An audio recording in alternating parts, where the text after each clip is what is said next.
Kia ora and welcome to this video on question 4 of the 2015 Scholl Calc exam. The first part is a complex numbers cubic equation. The cubic equation has complex coefficients and we need to use some information to find the real solution to it.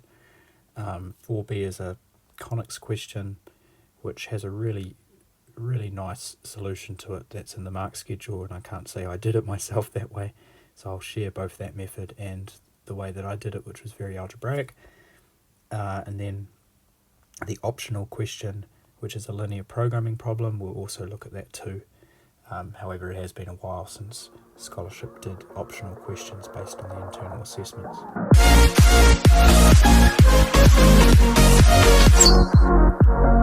Okay, so for the first question, the first thing we need to realise is we're told it's got one real root. Show that the equation has exactly one real root. It's not sufficient to just say, oh, all cubics have a real solution.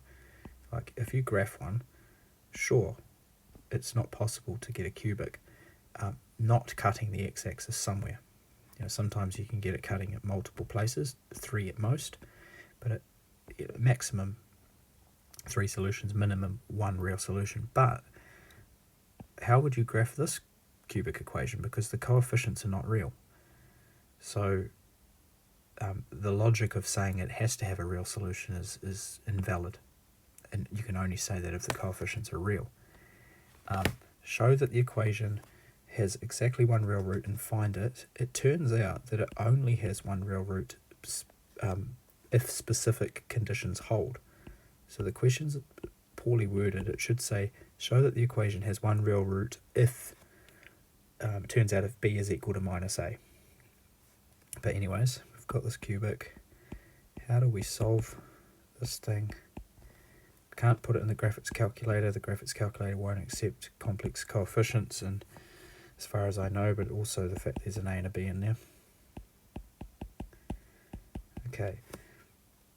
I know this looks like semantics, but if you say let z equals to x, where x is real, we're now starting to look just for the real solution rather than the other two complex ones. So I replace everything in the question with x, just so I can think of x as a real number. Okay, and you're probably thinking, you know, well, what's that actually achieved? But now that I know that x is real, I can equate the left-hand side to 0 plus 0i, and I can go through and go, this is real because x is real. Whereas earlier with 3z, well, it would help if I had a cubed, 3z cubed, I couldn't say that because I didn't know if z was complex, have an imaginary part or not. So that's real. So is this bit, so is this bit, and that bit. So all of those, 3x cubed plus 2x squared plus 6x plus 4 equals 0. The real part must equal 0. And then I can do the same thing for the imaginary part, because for it to be a solution, for x to be a solution, both the real and the imaginary part must be 0. So the imaginary part is minus 3ax squared times I, and plus 2bx times I, and that must equal 0i. Okay, so that's that term there, that term there.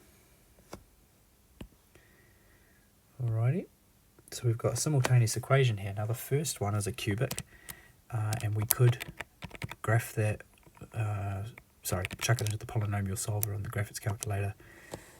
3, which I'm doing right now, 3, 2, 6, 4, and it comes out with 3 solutions, but we know that we're looking for the real one, so that gives us x equals minus 2/3, and that is the real root to the problem. But the second equation also has to be satisfied. So when x is equal to minus 2/3, let's see what we get. We can divide out the i's, and we can factor out the x. So we get x times by 2b minus 3ax equals 0. And the possibilities for that are x equals 0, but we know that's rubbish. x equals 0 makes the imaginary part 0, but it doesn't make the real part 0. X equals 0 is clearly not an answer to the problem. If we sub it way back in at the start, we change that to 0, that to 0, that to 0, we get 4 equals 0. So z equals 0 is not a solution. So it must be 2b equals 3ax, or x is equal to 2b over 3a. Remembering that x was real, we need to equate the 2b over 3a to the minus 2/3, and that gives us a is equal to minus b. So this is the real solution, but this is the condition that must hold for it to actually exist. And if I bring up Wolfram Alpha, I've just made I've chucked this in already. This is the original cubic, and it tells us right down the bottom there that the real solution exists if b is equal to minus a. So if I choose a value of b and a, for example, b is equal to 3 and a is equal to minus 3. So if b is equal to 3 and a is equal to minus 3, this would be plus 9. This b would be equal to 3. And then I solve it. It gives me the real solution of minus 2/3. But if I choose a b value and an a value that are different, so not one is not the negative of the other, so if I just change that 3 there to, I don't know, 13, the condition no longer holds. And then when I solve this cubic, I get 3 complex solutions, none of them are real. Okay, so this cubic doesn't always have a real solution. If a doesn't equal minus b, it won't. Okay, so our final conclusion to that is x equals minus 2/3 is the real solution, which only exists if a is equal to minus b. Otherwise, the cubic has 3 non-real solutions.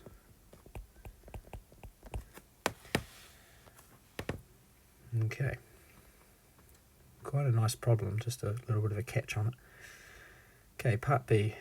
Prove that the directrix is tangent to the circles that are drawn on a focal chord of a parabola as a diameter. My goodness. A focal chord is a line segment that passes through the focus of a parabola and has its endpoints on the parabola. I've made a GeoGebra diagram for this to explain a little bit of the conics, because we've got the word directrix in there, we've got the focal chord. So let's have a look at my GeoGebra diagram. I've got a whole heap of stuff in here that I can actually get rid of and we'll come back to. Let's hide a whole heap of stuff. Let's just talk about, what else do I want to get rid of? No, that will do. Okay, so the parabola equation is y squared equals 4ax. And the focus there is at 2.7, which is the a value in the parabola's equation. So y squared equals 4ax, a is the focus. And I can move a, and it changes the concavity of the parabola. The directrix is that line in blue. It's a fixed, for a parabola, a fixed vertical line that is equidistant from the focus in the other direction. So that equation is x equals minus a. At the moment I've got a is 3, that line is x equals minus 3. And it's got a property that every point on the parabola, the distance from that point to the focus is the same as the distance to the directrix. So their I and G there are both 10.7 in length at the moment. And if I move point P, I still get that equidistant property all the way down to, if I put it right at the vertex, clearly it's both equal to 3. So that's the property of the directrix of a parabola, equidistant property. And that's in fact how you draw a parabola. You put a straight line in, you put a focus in, and then you use, you trace the locus of points so that those distances are equal. Okay, for the second part of the question, we've got this focal chord thing that comes in. So, gosh, where was that? I think it was this dude. Yep, cool. So I can get rid of that and get rid of that. Okay, there's my focal chord. It's a line that goes between 2 points on the parabola, and it goes through the focus. And then if I create a circle around the midpoint of that chord, M, I've got a circle there, and you can see that the circle is just touching the directrix. I need one of those lines I had earlier back. That line there, line I, that length, and then the other line, the other horizontal line that would go through Q, the average of those lines is equal to the radius of the circle. So let's just draw that. If I put the directrix in, I don't know its tangent yet, haven't proven that. Let's get it to at least be kind of straight. Yeah, that will do. This is A. This distance here is equal to this distance here. And this distance here is equal to this distance here. And because we have a trapezium, if we take the midpoint along this line, which is the center of the circle, center/midpoint, of midpoint between the 2 points P and Q, then that length there is going to be the average of what they're calling in the schedule. They're calling it other letters, but never mind. So if we call this, well, actually I'll go X and I'll go Y, kind of like what they do in the schedule. We've got, and we'll call this, Z. So we've got XP plus YQ averaged is going to be equal to the line ZM. Great radio station back in the day. Okay, so that's one thing that's true. And therefore XP plus YQ is equal to 2ZM. So that's our first sort of piece of information that we use. And then the other thing that we need is the fact that this length is equal to this length. The distance from the focus out to the point P is the same as the distance from the point P to the directrix. And then the distance YQ, likewise, the distance YQ here is the same there. So XP plus YQ is the distance PQ. So we've got PQ is equal to 2ZM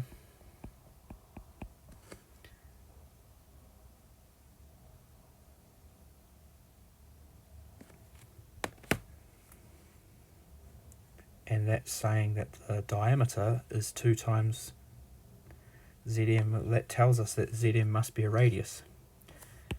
Okay, because this is a diameter and this here is the radius. It has to be the radius. And if it is the radius, then the circle would be just touching the directrix.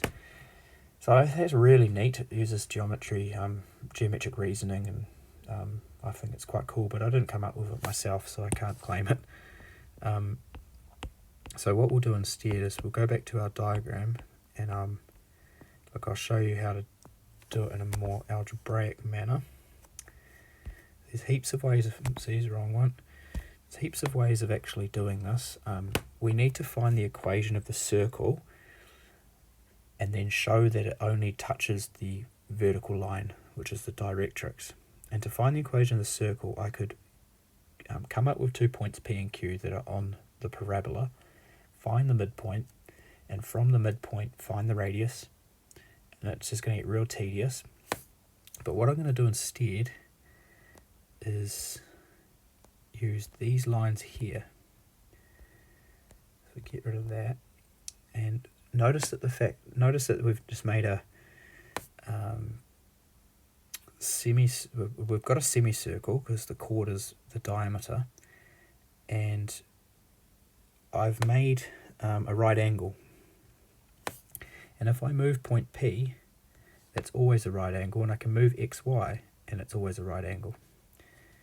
Okay, so if I start off with P and Q as particular points on the parabola and use the fact that it forms a right angle at the circumference at the point XY, I can find the equation of the circle using that information. And then once I've got the equation of the circle, I substitute the line y equals, no I don't, I substitute x equals minus a in and prove that there's only one solution.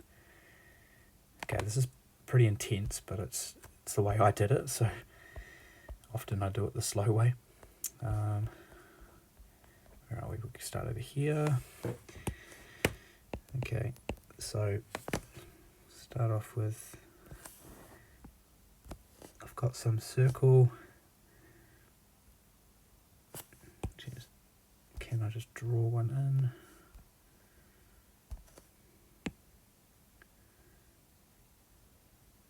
No, I don't like it there. Give me a circle that's in the right place. Okay, that will do.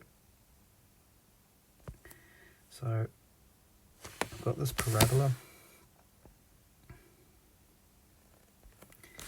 It's almost the best parabola I've drawn in ages, but nope. That'll do. So this point here is P, and I'm going to use parametric equations for the circle rather than Cartesian. So on the formula sheet there is y squared equals 4ax, which is the equation of a parabola, and there's also x equals at squared, y equals 2at. The parametric equations are actually nicer to work with.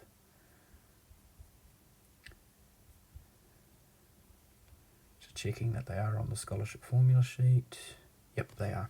Okay, so I'm going to call this point P at squared comma 2at, where t is some parameter. Then I'm going to come down here and label this one Q, the other point. I'm going to call that, no, I'm not going to go at squared, I'm going to go ap squared, so that I can track my p's and q's. And then down here I'm going to go aq squared 2aq. Alright, and my focus is in here, in A, and I've got this chord that goes between P and Q, that goes through the focus, there or thereabouts. Okay, so what do I know from this diagram? I can find the slope of PQ in two ways actually. I can use the triangle here and work out the slope, or I can use the 2 points P and Q. So equating slopes, equate slopes of PQ. The first way of doing it, it has a rise of 2AP and it has a run of AP squared minus A, and then using the P and Q as the points, it's got a rise of 2AP minus 2AQ, and it's got a run of AP squared minus AQ squared. I can divide everything through by 2a, so I can cancel the 2a there, 2a there, and the 2a there. I can times everything by a, can times that, get rid of that, both sides. So we end up getting p over p squared minus 1 equals p minus q over p squared minus q squared. And then there's a common factor of p minus q, that. And p doesn't equal q because that would be the same point on the parabola, but we don't want that. So we can cancel that. And I get p over p squared minus 1 equals 1 over p plus q. Cross multiply, p squared plus qp equals p squared minus 1. Cancel the p squareds both sides, and I've got qp equals minus 1, or q equals minus 1 over p. So this is a condition that must hold between p and q if that line is to go through the focus of the parabola. So I can't, if I choose p to be any random number, so I could, I don't know, choose it to be 5, my coordinate for p will be 25a and 10a. But my coordinate for q is restricted. It has to be, q would have to be equal to minus 1 over 5 if I picked p to be 5. Okay, so that's the first thing done. Now the equation of the circle, I had those black lines drawn through on the diagram. Said like, clearly my diagram doesn't use PQ as a diameter. The circle's way in the wrong place. Oh my goodness. Let's get rid of that circle, actually make it a diameter. No, this is going to be harder than I thought it might. Well, it's closer, isn't it?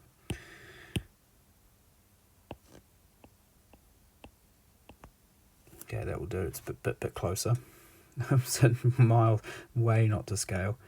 But I had those lines there that said like any point xy. So if I call it xy here, those lines meet at right angles. Should have just copied my GeoGebra diagram. It was perfect.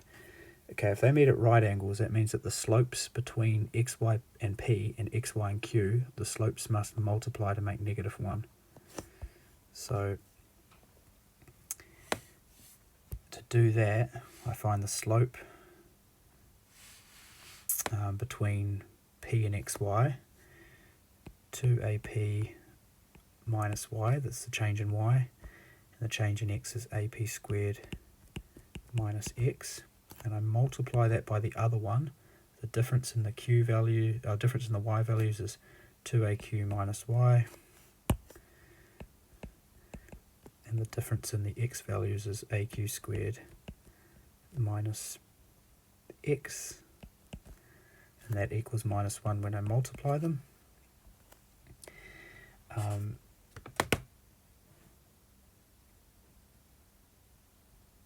Where do I go from here?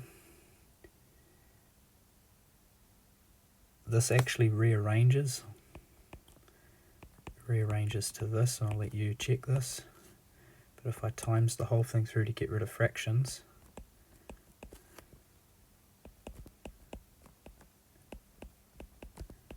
it's actually quite neat. The equation of a circle you can find using the radius in the center, or you can find it using the endpoints of a diameter. Look up on Google, but there is an equation of a circle with a diameter through x1, y1 and x2, y2. If you have those 2 points as the endpoints of a diameter, then the equation of a circle is x minus x1 x minus x2 plus y minus y1 y minus y2 equals 0. It's quite a good problem to prove, but that's what I've basically got there. That there is the same thing because I chose my points p and q to have those coordinates, but I've just derived that by using the fact that the product of those chords is equal to -1, or the slopes of the chords multiplied to make -1. Okay, so I'm nearly finished now. What I need to do is take the q equals -1 over p, because I know that that's a restriction that makes the diameter go through the focus of the parabola. And the other thing is I need a sub in x equals minus a, which is the directrix. Okay, so finishing, sub in q equals minus 1 over p, and sub in x equals negative a into this equation. So I've got minus a minus ap squared minus a times negative 1 over p all squared plus y minus 2ap times y minus 2a negative 1 over p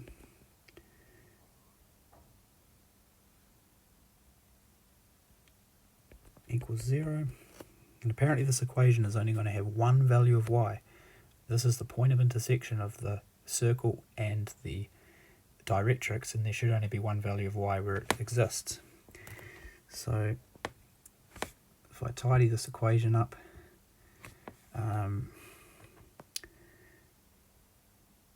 I can pull a minus a out of both of the first two brackets. So I'll get an a squared at the front, 1 minus p squared. Actually, no, it's 1 plus p squared if I pull a minus a out the front of both. And then the next one is going to be 1 plus 1 over p squared. And then I've got y minus 2ap, y plus 2a over p.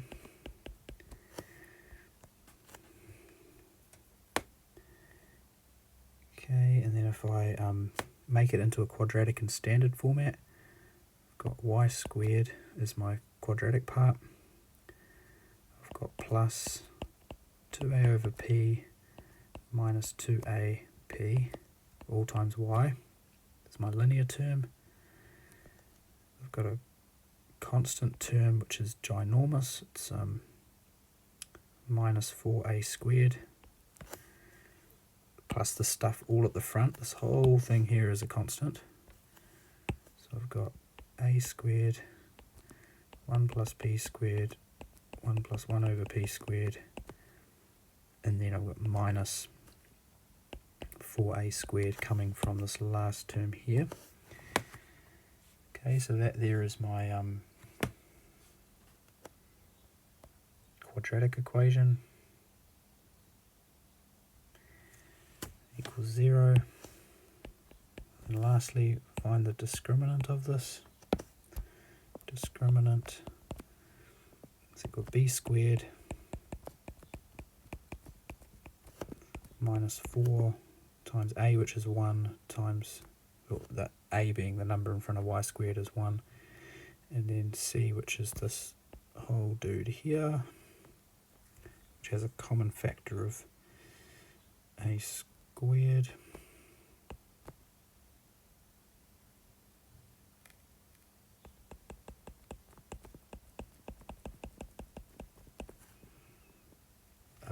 remember it was minus 4 times this stuff, so I've got the minus 4 hasn't come from factoring, it's come from the discriminant, so I still need to put a minus 4a, just a minus 4 there because I put the a squared out the front.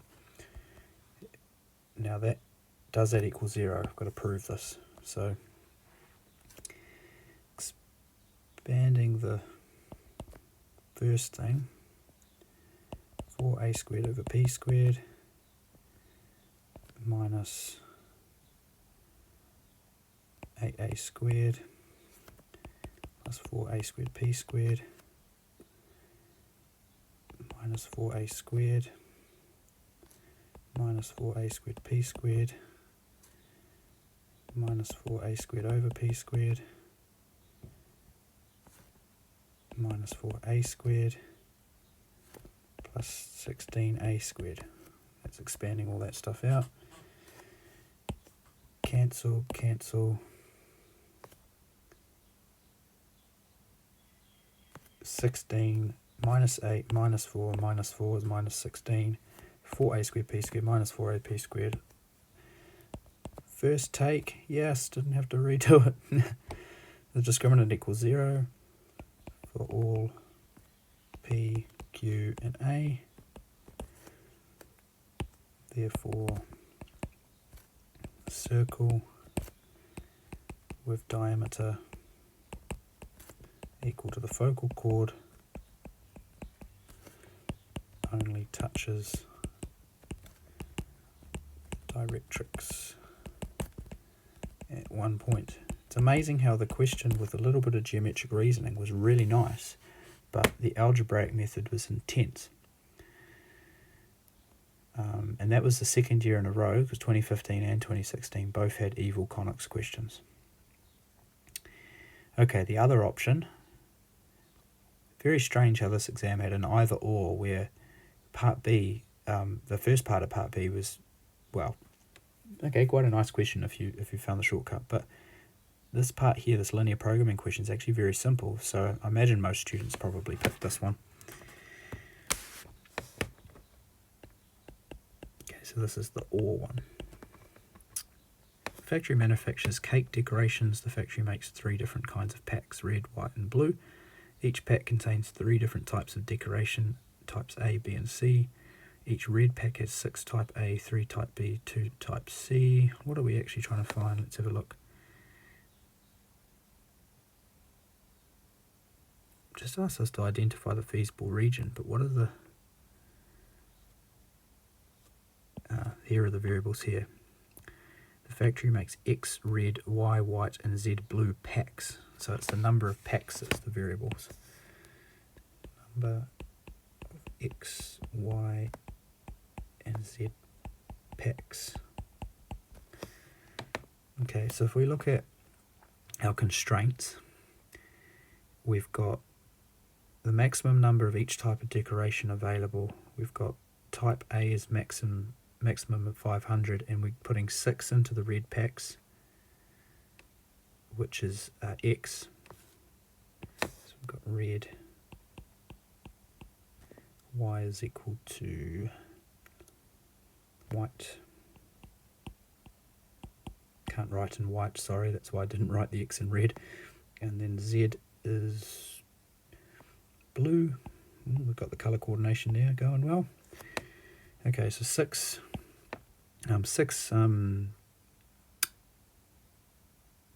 type A decorations are going into red packs, so 2 type A in there and 2 type A in there. So our first constraint is the red, the type A, 6x plus 2y plus 2z is less than equal to 500. Type B, likewise, 3x plus 4y plus 5z is less than equal to 400. Type C,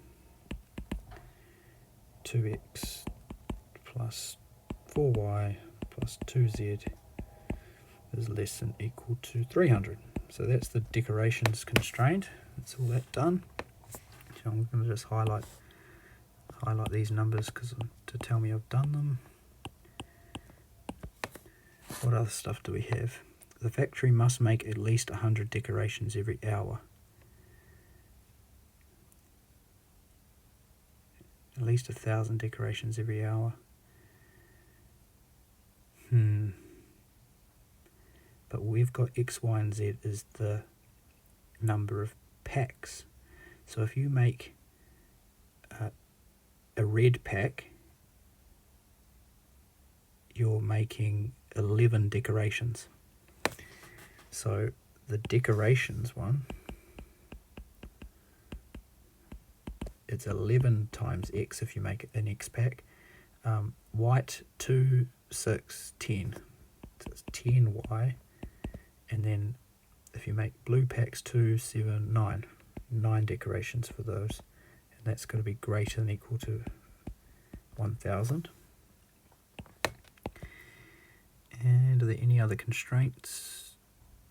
The factory must make more type B than type A decorations. So the number of type A decorations they make is this is a ratio one, is going to be 6x plus 2y plus 2z, that's type A, has got to be less than type B. In fact, we must make more type B. So type B is 3x plus 4y plus 5z. So this question, where it can go wrong is if you misunderstand what your variables are. The question's talking about x, y, and z being the number of packs, but then the coefficients relate to the decorations. Okay, so we've got that. And then, of course, the non-negativity ones. Right as inequalities, the 5 constraints in addition to the non-negativity ones. We've got our 5 constraints. Okay. Now, this is a 3D linear programming question again, but they've restricted it down to 2D because they give us a further piece of information. Given that every hour the factory produces 100 packs in total. So this new piece of information tells us that x plus y plus z equals 100. Remember that x, y, and z are the number being made every hour. So x plus y plus z equals 100, and the feasible region that they've given us, x and y, z has been eliminated. So wherever there's a z, we need to replace it with 100 minus x minus y.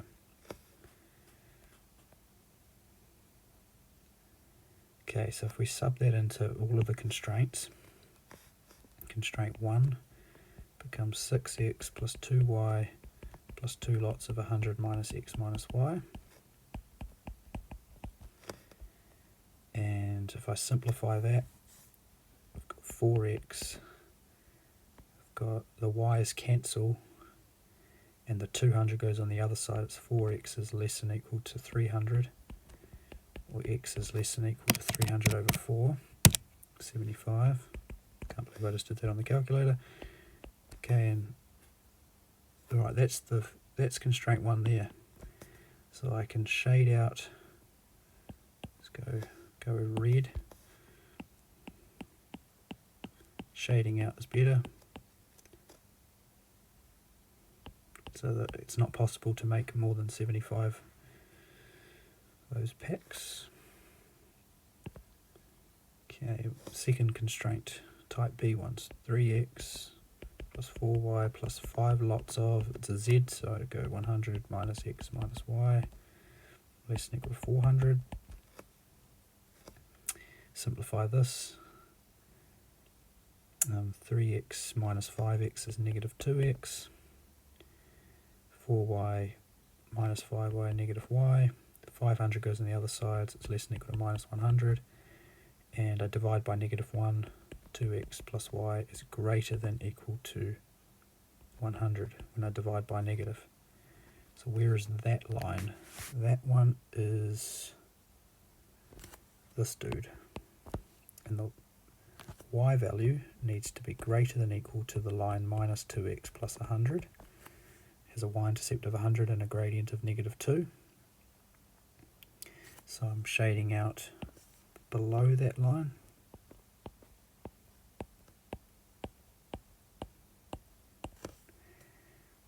Okay.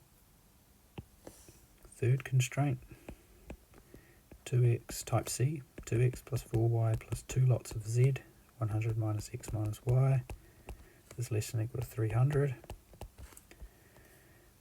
The 2x's cancel, 4y minus 2y is 2y, 200 goes on the other side, so less than equal to 100, y is less than equal to 50. Okay, cool, this is matching. That's constraint 3, shade above it.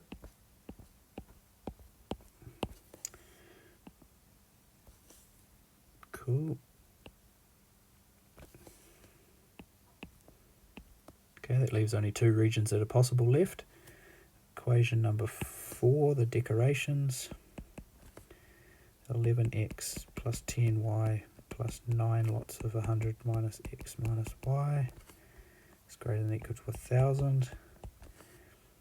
The x is simplified to 2x, the y's simplified to plus y, and the 900 goes on the other side as 100. interesting, we've already seen this constraint. That constraint there is exactly the same as that constraint there. That's why there's seems to be a missing line on the diagram. And then the fifth one, I thought the diagram was just off the chart so you couldn't see it, but it's actually the same.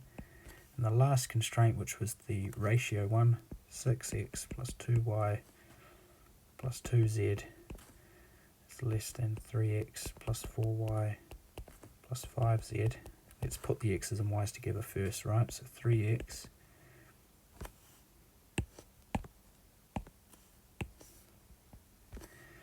minus 2y minus 3z, and then substitute in 100 minus x minus y. The x's go to 6x, the y's go to plus y, minus 300 goes on the other side, and I've got y is less than minus 6x plus 300. That looks like the right one. Yep, that's equation 5, and it's got to be underneath that. So we're deleting that region, deleting that region. So our feasible region is that triangle that's left, and the only little detail that we also need to include is it includes the boundary of this side, includes the boundary of this side, but it doesn't include the boundary of this side because it's a less than. It's a slight technicality there. And then we've got, let's get, alrighty, so that is the feasible region, and it was in our answer booklet in that year. So f dot r, so any coordinate that's in that range should satisfy the condition. And like, actually I did this very, very algebraic, but I could technically have used guess and check, because if I take this coordinate, for example here, 40 as a checking point, when x is 40 and y is 40, and we were told that they made 100, so that would mean that z is equal to 20. If I put them into all of the constraints, I should get them all satisfied. I'll just test the first one, type A. Type A was 6 times 40 plus 2 times 40 plus 2 times 20, and that comes out to be 360, which is less than or equal to 500. So that constraint is satisfied, and you'd check all 5 of the constraints that we had, and you'd find that that point satisfies them all, therefore that is the feasible region. And it could have been luck. You could have got it by luck, right? You just test. You would have had to test quite a few regions, so there was quite a few there. But alrighty, that wasn't too bad. But bearing in mind that if linear programming does come up in the end of year SCOL exam, it can't be a 1 hour internal assessment, right? It's got to be one question out of a whole scholarship paper. So it has to be scholarship level, insightful thinking, but it also has to be fairly short. And that one there did require quite a bit of inequality manipulation, but it wasn't too nasty. Catch you in the next one.